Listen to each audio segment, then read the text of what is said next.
Assalamu alaikum warahmatullahi ta'ala wabarakatuh. An foli bɛ filɛbagaw ni kanubagaw ye. Olu y'an ka laturu masaw ye, olu y'an ka laturu karamɔgɔw ye. Foli bɛ filɛbaga cɛman n'a musoman. Aw denkɛ n'aw ka kalanden mankan mɛn. N'o ye Burama. An y'a ɲɛfɔ cogoya min na o de don. An ni laturu jateminɛ cogoyaw bɛ na toujours. An ni laturu faamuya cogoyaw bɛ na ni Ala ka jɛn ye. Donc a bɛ ten. Baro ni a bɛ mɔgɔ minnu intéressé. C'est-à-dire a bɛ kanubaga minnu intéressé.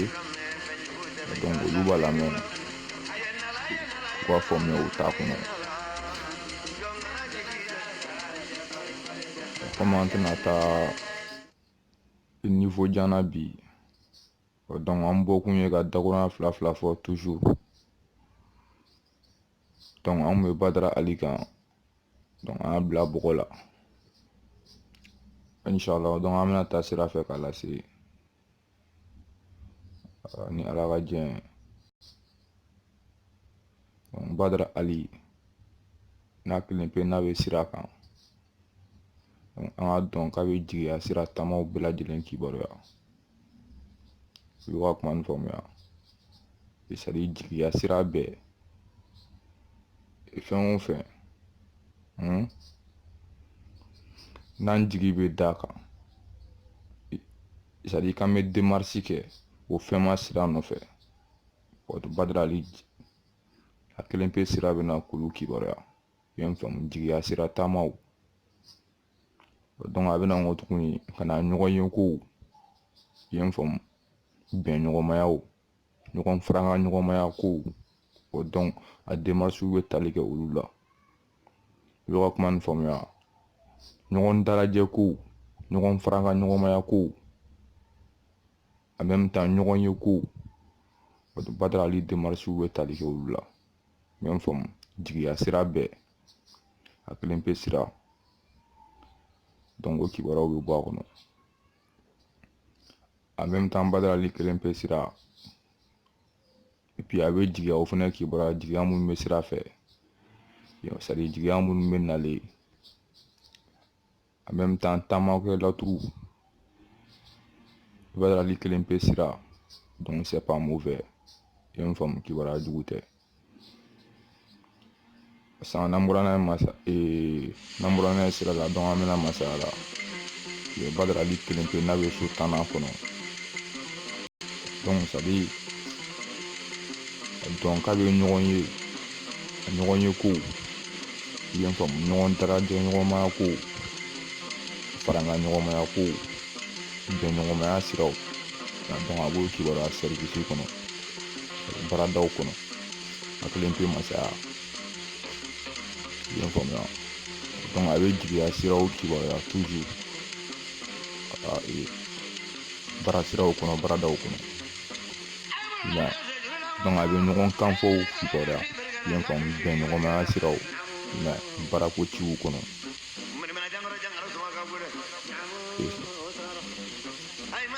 Badara Ali kelen pe n'a bɛ so 10nan kɔnɔ. Donc a bɛ jigiya o kibaruya mun talen don ka da baarako ci dɔw kan. I ye n faamuya. Ka da jɔyɔrɔmaya fɛn dɔw kan. Walima jɔyɔrɔla ko dɔw kan. Badara Ali kelen pe masaya. En tout cas c'est pas mauvais. N'an bɔra n'a ye masaya la. An bɛna jigi da. Badara Ali kelen pe n'a yɛrɛ ka so sɔrɔ. N'a b'a yɛrɛ fɛ yen. Donc a ka di. I ye n faamu Badara Ali bɛ n'a yɛrɛ ka so. Ka n'a fɔ ko jigiya bɛ yen dɛ. Donc a bɛ n'a fɔ ko jigiyaw sigilen don dɛ. Ani Badara Ali b'a yɛrɛ fɛ yen. I ye n faamuya. Voilà.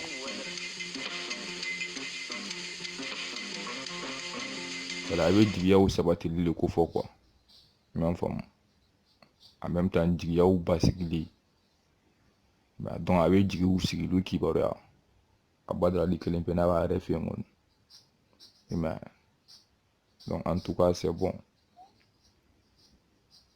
n'an bɔra n'a ye yen donc an bɛ n'a ye so 12 filanan kɔnɔ n'a bɛ Nuhun ka so a Badrali kelen pe juguya donc a bɛ gɛlɛyaw de kibaruya i m'a faamu c'est a bɛ sumayaw donc ani jɔrɔw de kibaruya jigiyaw ɲama i m'a ye donc a bɛ jigiyaw la sumali kibaruya c'est à dire jigiyaw bloqueli quoi i m'a faamu donc a bɛ jigiyaw la sumali kibaruya i m'a faamu c'est à dire ka blocage kibaruya jigiyaw ɲama Badrali kelen pe juguya kɔni i m'a ye donc fɛnɛ et puis fɛnɛ a bɛ gɛlɛyaw fɛnɛ kibaruya bɛnɲɔgɔnmaya siraw kɔnɔ i m'a ye ɲɔgɔn dalajɛ siraw ɲɔgɔn kafoɲɔgɔnmaya siraw kɔnɔ i m'a ye donc a kelen pe jugu c'est à dire fɔcogo dɔw la i m'a faamu donc gɛlɛya don hali bi degun don i m'a ye gɛlɛyaw jigiyaw ɲama i m'a ye bon a gɛlɛyaw fɛnɛ bɛ sababuya ɲɔgɔn kanfɔbaliyaw i m'a ye et puis bɛnbaliyaw Badrali juguya a juguyaw bɛ fanga sɔrɔ yɛrɛ i m'a faamu a bɛna juguya fangamaw kibaruya Badrali juguya kɔni mais ale tɛ jigiw tigɛli ko fɔ non walima jigiw tiɲɛli non i m'a faamu c'est à dire ale bɛ jigiw la sumayali mais walima jigiw c'est à dire jigiw la retardeli yɛrɛ i m'a faamuya donc ale b'o de kibaruya i m'a ye donc ala ka kuma nin faamu cogoya d'a ma donc n'an bɔra n'a ye yen parce que an bɛna n'a ye sigiyɔrɔ la n'a bɛ so 13 sabanan kɔnɔ donc an ka dɔn k'a bɛ ɲɔgɔn dalajɛ kow kibaruya so kɔnɔ donc a bɛ ɲɔgɔn faranga ɲɔgɔnmaya kow kibaruya so kɔnɔ i m'a ye c'est à dire a bɛ jigiya ciwalew kibaruya so kɔnɔ du kɔnɔ Badrali kelen pe sigiyɔrɔ i m'a faamu et donc a bɛ bɛn ɲɔgɔnmayaw kibaruya ɲɔgɔn kanfɔw i m'a ye donc a b'olu kibaruya so kɔnɔ an faamu a kɛra sigiyɔrɔ ye o c'est à dire a kɛra du kɔnɔla ye o i m'a faamuya Badara ale kɔni ka information ninnu a t'o jɛ abada voilà donc ɲɔgɔn kanfɔw don c'est bɛn ɲɔgɔnmayaw don i m'a ye ɲɔgɔn dalajɛw ɲɔgɔn faranga ɲɔgɔnmayaw don du kɔnɔ so kɔnɔ i b'a faamu cogo min na siyɔrɔ la Badrali kelen pe siyɔrɔ kɔnɔ mais i fana a bɛ jigiya sɔrɔw ko fɔ i m'a faamuya Badrali kelen pe siyɔrɔ donc n'an bɔra n'a ye yen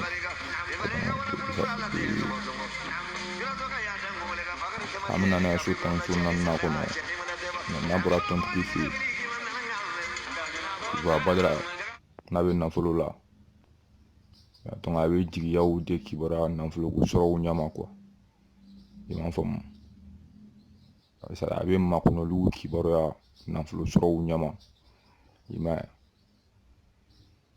ye donc et puis a bɛ sɔrɔw yɛrɛ ko fɔ minnu bɛ bɔ ɲɔgɔn dalajɛ kow kɔnɔ toujours i m'a faamu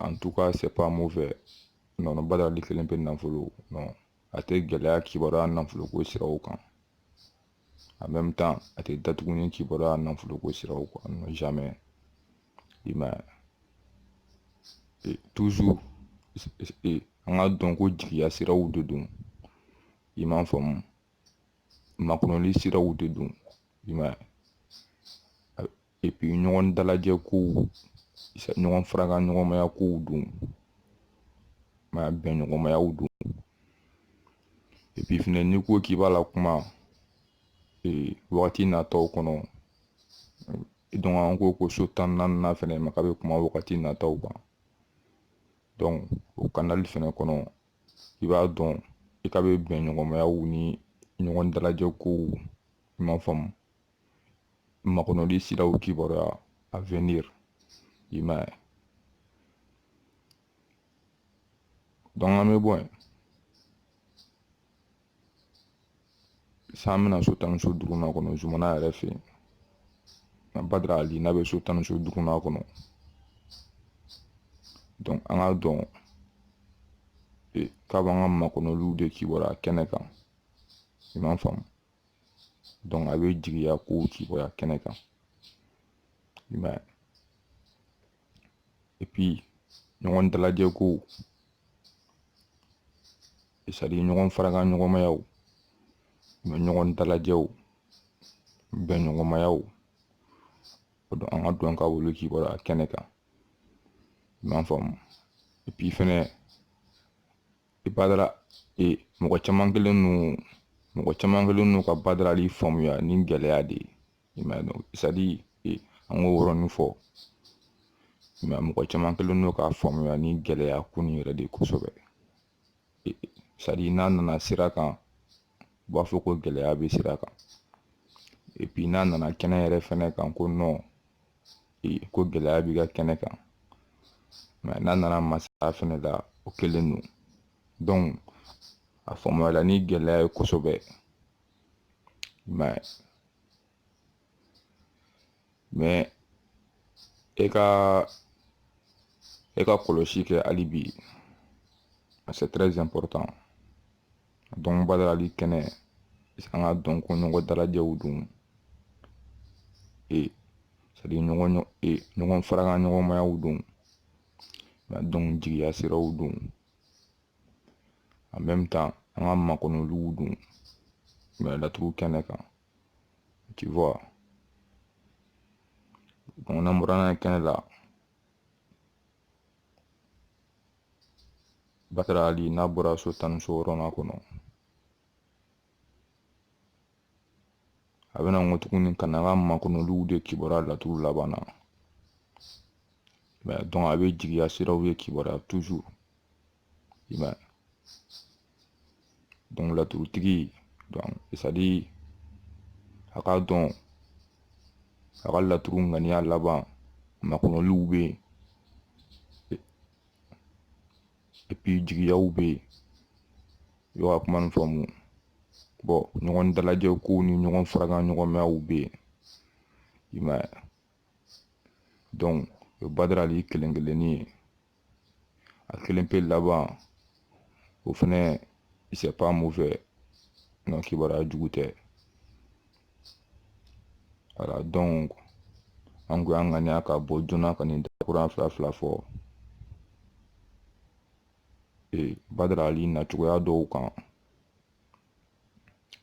i m'a ye c'est très important donc an ka bɔ ka misaliya ninnu k'u jira ɲɔgɔn na ka da mun kan faamu dɔ don ka jateminɛ dɔ don nin dɔ ye dɔ labɔ ko dɔ kalama c'est très important ouais donc o sira de don aw garijɛgɛ kɛra mun ye Badara Ali ka taama kɔnɔ a nacogoya dɔw kibaruya la o dɔw ye nin ye donc filɛbagaw ni kanubagaw an bɛ dugawu kɛ ɲɔgɔn ye wagatiw ka ca wagatiw ye Ala ta ye donc Ala ka faamuya ko ɲuman d'an ma hali bi an b'a fɔ o la ko salamu aleykum